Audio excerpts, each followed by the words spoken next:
Leonardo.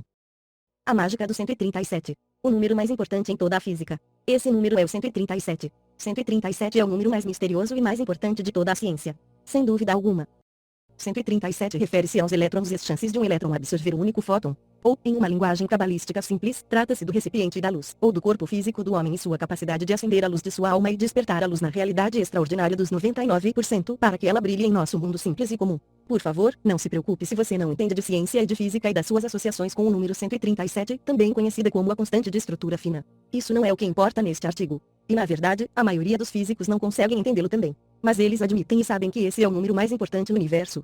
Você pode fazer uma busca na internet mais tarde, se você quiser saber mais sobre como funciona a física e por que é tão importante. Neste artigo, vou explicar a conexão simples e primordial com esse número misterioso, um número que faz com que os maiores físicos da história fiquem cheios de questionamentos. Por exemplo, Richard Feynman, um dos físicos mais importantes do século XX, escreveu o seguinte sobre o número 137, tem sido um mistério desde que ele foi descoberto há mais de 50 anos, e todos os bons físicos teóricos colocam esse número em suas paredes e se preocupam com ele. É um dos maiores mistérios da física, um número mágico que chega até nós sem compreensão alguma do homem. Você pode dizer que a mão de Deus escreveu esse número e não sabemos como ele usou o lápis. Outro grande cientista do século XX, Wolfgang Pauli, era obcecado pelo 137. Pauli e outros físicos estavam convencidos de que 137 era um número místico com um sentido secreto além da física. De acordo com o livro de ciência Deciphering the Cosmic Number, Decifrando o Número Cósmico, livro não traduzido para português, de Arthur Miller. Pauli disse certa vez que se o senhor o permitisse perguntar o que quisesse, sua primeira pergunta seria por que o 137? Aspas. Neste mesmo livro, ele revela a seguinte carta que o Wolfgang Pauli escreveu à sua irmã Herta. Eu acredito que as ciências naturais irão trazer um polo contrastante em seus adeptos, o qual se conecta com os antigos elementos místicos. Adivinha o que o grande físico e gênio Wolfgang Pauli descobriu? Ele ficou chocado ao saber que o valor numérico da palavra Cabala é 137. Pauli estudou Cabala, na esperança de encontrar uma solução. Seu problema foi que ele não estudou com um cabalista. Portanto, agora sabemos que o número mais importante na física, que lida com fótons e elétrons, tem o mesmo valor numérico que a palavra Cabala, que trata de luz e recipientes. Wolfgang Pauli também morreu no quarto 137 do Hospital Rotkreuz, em Zurique, na Suíça. Enfim, quando eu estava aprendendo com o Ravi reconheceu que havia uma mensagem profunda por trás do fato de que o número mágico da física é o mesmo valor numérico que a palavra Cabala. Primeiro, aprendemos que o anjo Jofiel, conhecido como o príncipe anjo da Torá, como é mencionado no Zorar, tem o mesmo valor numérico de 137. Adivinha o que este anjo em especial ensinou a Moisés? O anjo chamado Jofiel ensinou a Moisés os mistérios da Cabala. Mais uma conexão entre o 137 e a Cabala. Em seguida, o Ravi explicou que 137 é o 33º número primo. Por que 33? O Ravi disse que o número 33 não tem fim. E é claro, 33 é o dia em que Ravi Simon deixou este mundo, o feriado conhecido como Lag BaOmer. Este foi o dia em que toda a luz do Zohar e da Cabala foram revelados para o mundo físico, ou quando o elétron absorve o fóton. O 33º dia de Omer é o dia em que Ravi Akiva ensinou a Cabala a Ravi Simon. O 33º dia de Omer é também o dia em que Ravi Simon deixou a caverna depois de 13 anos de aprendizado. Os cabalistas dizem que o dia em que Ravi Simon deixou a caverna é igual à plena revelação da luz no Monte Sinai com Moisés. Então, 137 por meio do 33 também se conecta à Cabala de maneira profunda. 33 é o mais alto grau no ritual de maçonaria escocês, que se baseia apenas na Cabala. 33 é a idade que o cabalista Yeshua Ben Yosef, Jesus, deixou este mundo. 137 também desempenha um papel cósmico. Leia isso. A sonda da NASA Microwave Anisotrope Probe, o MAP, fez a melhor medição da idade do universo até então. Os cientistas têm agora a melhor estimativa sobre a idade do universo. 13,7 bilhões de anos. Aqui está novamente o 137. Eu perguntei ao Ravi o que essa conexão esquisita entre o 137 e Cabala está tentando nos dizer. O Ravi então disse, trata-se de estabelecer uma conexão entre uma força invisível e uma força visível. O Ravi então disse o seguinte, se você somar os algarismos de 137, 1 mais 3 mais 7, você obtém o número 11. Um número muito poderoso no Zohar. Na guerra, usando as armas conhecidas pela palavra hebraica korbanot, ou sacrifícios, o outro lado, o mal, trouxe 10 itens e os israelitas trouxeram 11. O outro lado, o mal, sabia que 10 é parte dessa realidade física, usado para controlá-la. Mas os israelitas sabiam que 10 não era derradeiro, mas que 11 era.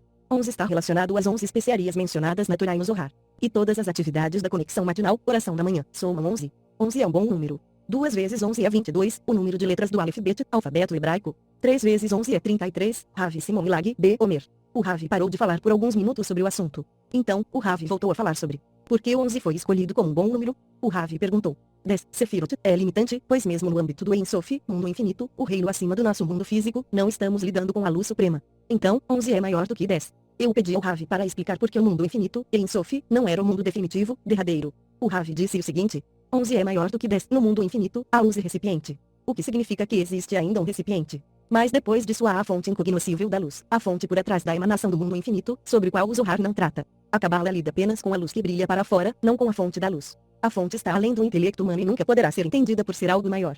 Aspas. Então o Ravi resumiu todo o conceito de 137 e Cabala. Todo o processo da vida se resume em uma coisa: o desejo de receber luz, motivo pelo qual é chamada Cabala. Cabala significa receber. O mecanismo por trás de toda atividade na Terra, de toda ação humana está o desejo, um desejo pela luz. Há guerras, conflitos e miséria humana apenas porque não cumprimos esse desejo. Essa é a única razão. Aspas. Eu perguntei ao Ravi por que a ciência está usando todos esses termos como elétrons, quarks, leptons. O Ravi disse. Eu costumava ensinar isso há muito tempo no curso básico. Eu acho que nós tiramos isso. Em eletricidade, há 110 e 220 volts. Mas ambas voltagens usam a mesma força elétrica. É a capacidade do equipamento que você liga na força elétrica que determina se é 110 ou 220. Mas a força elétrica é sempre a mesma. Há apenas o desejo de receber consciência. As diferentes partículas são apenas diferentes recipientes com capacidades diferentes, mas são uma única força de consciência. Como essa força é usada e recebida é o que faz a diferença e é responsável por toda a diversidade. Nosso desejo de receber não pode mais continuar a funcionar como no passado, de forma egoísta. Temos de mudar e começar a receber a fim de beneficiar os outros. Aspas. A conclusão. O número 137 em física corresponde à interação entre um elétron e um fóton ou a probabilidade de um elétron absorver um fóton. Na linguagem da Cabala, significa a interação entre o recipiente e a luz ou como o recipiente consegue absorver e receber luz. Nós sabemos que estamos distantes e desconectados da luz quando estamos em uma natureza oposta porque no reino de consciência ou espiritualidade, os opostos se repelem. A única maneira que o nosso mundo físico, elétrons, absorve, receber, a luz é imitando a luz, comportando-se como a luz, e isso faz com que a repulsão deixe de existir. Por sua vez, isso gera atração. A peça do quebra-cabeça que falta para a física e consciência. Somente por meio da consciência conseguimos absorver e nos conectar com a luz de uma forma duradoura e permanente. Como? Quando começarmos a admitir e reconhecer que o nosso ego é uma força distinta e separada da nossa consciência, processo que pode levar muitas vidas, e então nós nos esforçamos para removê-lo, de modo que compartilhemos, em vez de só receber, e então nos unimos com a luz. Em outras palavras, a luz é a causa da felicidade. Portanto, quando nos tornamos a causa da felicidade de alguém, somos idênticos à luz. Qual é a lição a ser aprendida aqui? Simples, mas não fácil, em vez de tornar nossos próprios sonhos realidade, o que nos desconecta porque estamos recebendo o oposto do que a luz faz, ela compartilha, precisamos começar a realizar os sonhos de outras pessoas. Mas não se preocupe em dedicar seu tempo e talento para realizar os sonhos de outras pessoas. Você não terá que se preocupar porque o resto do mundo estará se esforçando para realizar todos os seus sonhos. Esse é o segredo de longa data. Essa é a fórmula para a imortalidade e o paraíso. Quando todos nós estivermos trabalhando para realizar cada um dos sonhos dos outros, usando nossos dons e talentos com o único propósito de trazer e ser a causa da felicidade para outros, todas as 10 dimensões das 10 emanações da Sefirot irão se alinhar e se conectar. De repente, o mundo infinito e o mundo físico se tornam um reino de luz. Se conecta às 3 Sefirot superiores, que se conectam com as 7 Sefirot mais baixas e de repente a luz flui. O 1 se conecta com o 3 que se conecta com o 7. Para sempre. A felicidade se manifesta. 137 cria um todo unificado. Unidade entre as pessoas cria unidade entre o 3 e o 7. Agora jogue fora todos os detalhes e toda a física e só entenda que quando você ama o seu próximo, você muda sua vida e este mundo. Mas também saiba que você só pode amar o seu próximo quando você remover a única força que o impede de amar incondicionalmente, o ego humano. Então, ao invés de correr atrás do amor, perseguir a felicidade, comece a perseguir seu próprio ego e seus traços egoístas, porque uma vez que você remover isso tudo, o amor, a felicidade e a alegria serão o resultado automático. Profundo. E o segredo final para mudar tudo? Olhe a imagem.